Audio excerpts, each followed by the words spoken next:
If we lived with that type of desire, with that type of fire in our lives, there would be nothing that could stop us from achieving whatever the fuck we wanted to achieve.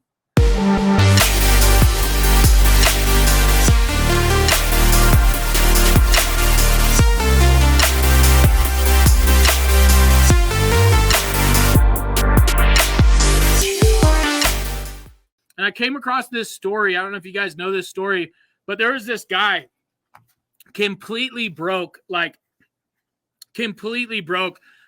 few states over or wherever from where Edison was from, and didn't have enough money to even grab a train ticket. Like, that broke. So he ends up like selling like his watch and like every last piece of thing that he had.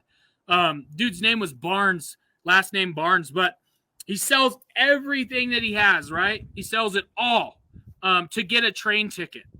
And he gets this train ticket and he goes down to where Edison's at.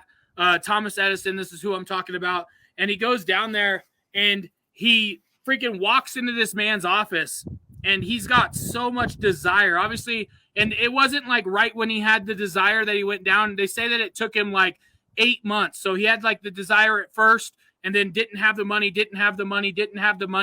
and then finally got to a point to where it was like, okay, I can sell these few things and actually get a plane or get a train ticket to get down there. And finally, this desire was so hot in his body, so hot in his mind, so hot in his fucking soul that he just said, fuck it. And he went and got a train ticket one way because he couldn't afford both ways, got a train ticket, burned all bridges where he was at, right, to get there, and gets out there on a train to where Edison's at, walks into the office and obviously demands a freaking meeting with Edison. And Edison's so big at the time. Edison's like, you know, we're not going to get him back. But he went in with such desire, such fire. He just like pretty much said, hey, I'm going to stay here. I'm going to stay right here until I can talk to Edison.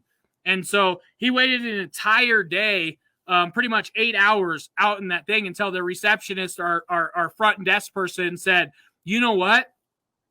Okay, Edison's available. You have fucking 5 minutes, right? And so they walk him back into that room, and Edison's kind of like, he's running around. He's telling some people what to do and doing all that.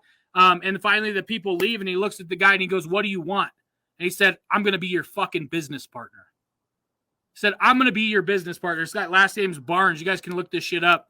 But, hey, like, I'm going to be your business partner. And Edison's like, whatever. Kind of like blew him off, right? And he's like, no, seriously, wherever you want to start me, let's go, right? And that's pretty much the essential of it is like, he was like, hey, I'm here. Whatever position you want to put me in, whatever you want to do, I'll work for free. I don't care. Like, I want to be around you. And so, like, this guy went to work, a janitor, pushing brooms, all that kind of stuff.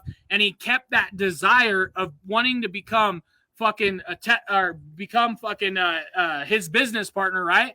For years and years. It took like 2.5 years of this guy like pushing the broom, being the mail boy, doing all this kind of stuff till finally he overhears, because he's being a janitor, and he overhears all Tesla salespeople pretty much saying, hey, dude, like this dictation machine, it sucks. We're not going to sell it. It's not going to sell itself. It's not going to do any good, right? And so he's like, dude, this thing completely sucks. We're not going to do it. And he overheard it, and he walked in afterwards. He told Edison, he was like, hey, I can sell that shit. Like, let's go. And then he ends up like going out and mastering one area like New York. And that took him like a year or two, but he masters it. And then finally gets a business deal with Edison to go and sell these dictation machines all over the fucking world. And he got them out everywhere.